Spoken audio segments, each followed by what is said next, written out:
रूसी राष्ट्रपति के भारत दौरे से पहले रूस की 4 सदस्यीय टीम ने भारत का दौरा किया। भारत के रक्षा ठिकानों की सुरक्षा का लिया जायजा।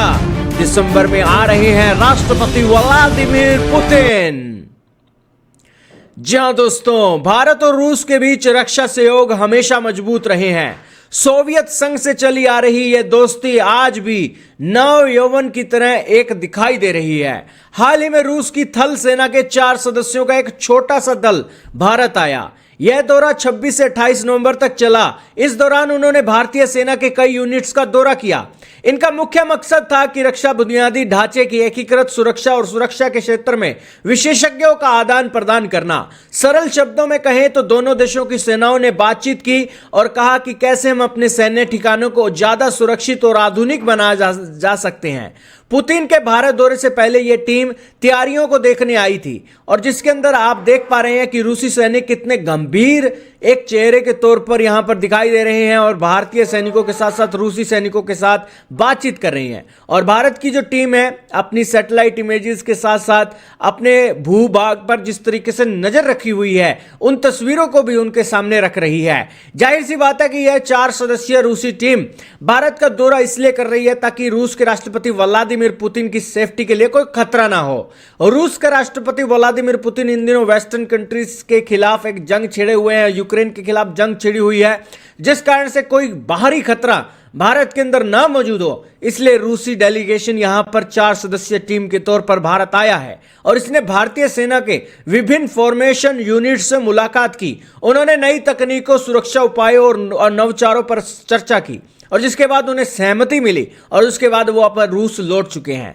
यह दौरा भारत रूस के बीच रक्षा सहयोग की भावना को और मजबूत करने का प्रतीक था। दोनों पक्षों ने एक दूसरे के अनुभव साझा किए ताकि आतंकवाद, साइबर हमलों और अन्य खतरों से बेहतर तरीके से निपटा जा सके। भारतीय सेना ने रूसियों को अपने आधुनिक सिस्टम दिखाए जबकि रूस ने अपनी नई रणनीतियों के बारे में बताया। यह दौरा छोटा था लेकिन इसके नतीजे लंबे समय तक चलेंगे। दोस्तों, कहा जा रहा है कि भारत के दिल्ली में हाल ही में जो ब्लास्ट हुआ था उसके बाद भारत के अंदर इजराइल के प्रधानमंत्री नेतन्याहू ने आने से मना कर दिया, लेकिन रूस के राष्ट्रपति भारत आने के लिए तैयार हो गए। वो ये आश्वस्त हुए हैं कि वो अपने लीडर को भारत भेज सकते हैं। भारत और रूस के बीच रक्षा क्षेत्र के रिश्ते 70 साल से ज्यादा पुराने हैं। रूस भारत को हथियार, मिसाइल सिस्टम दे रहा है। भारत की 60% से ज्यादा सैन्य जरूरतें रूस से पूरी होती हैं। दोनों देश मिलकर ब्रह्मोस मिसाइल जैसे हथियार बनाते हैं। यह दौरा इसी साझेदारी को नई ऊंचाई देने का हिस्सा है। रक्षा मंत्री राजनाथ सिंह ने हाल ही में मॉस्को का दौरा किया था जहां S-400 की डिलीवरी की बात हुई थी। अब यह दौरा उसी कड़ी का हिस्सा है। इस दौरे के ठीक बाद एक और बड़ी खबर आ रही है कि पुतिन दिसंबर में भारत आ रहे हैं। मोदी के न्योते पर पुतिन 4 से 5 दिसंबर को भारत पहुंचेंगे। यह उनकी 23वीं भारत रूस वार्षिक समिट होगा और हाल ही में पुतिन ने अपने वाल्डाई क्लब में कहा कि मैं भारत यात्रा का बेसब्री से इंतजार कर रहा हूं।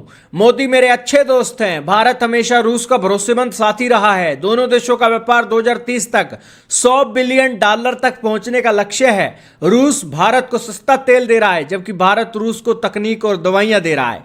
भारत रूस दोस्ती बिना किसी झगड़े के है। दोनों देश संयुक्त राष्ट्र में एक दूसरे का साथ देते हैं। अमेरिका के दबाव के बावजूद भारत रूस के साथ खड़ा है। यह सहयोग न सिर्फ रक्षा बल्कि अर्थव्यवस्था, संस्कृति और शिक्षा में भी फैला है। रूस में हजारों भारतीय छात्र पढ़ते हैं। बॉलीवुड फिल्में भी वहां बहुत पॉपुलर हैं। यह दौरा और पुतिन की यात्रा दिखाते हैं कि भारत रूस का रिश्ता कितना मजबूत और भरोसेमंद है। आने वाले दिनों में और नए समझौते होंगे जो दोनों देशों को फायदा देंगे। और इसी बीच सोल्जरों के बीच जो 4 सदस्यीय टीम यहां पर पहुंची थी वो एक बैठी हुई आपको दिखाई दे रही है और आपको अंदाजा लग गया होगा कि भारत और रूस की सेना आपस में किस तरीके से जुड़ी हुई है कि रूसी सैनिक भारतीय सेना के साथ बैठे हुए हैं और लग ही नहीं रहा कि ये कहीं बाहर से आए हैं। आपका क्या मानना है कमेंट सेक्शन में जरूर बताइएगा।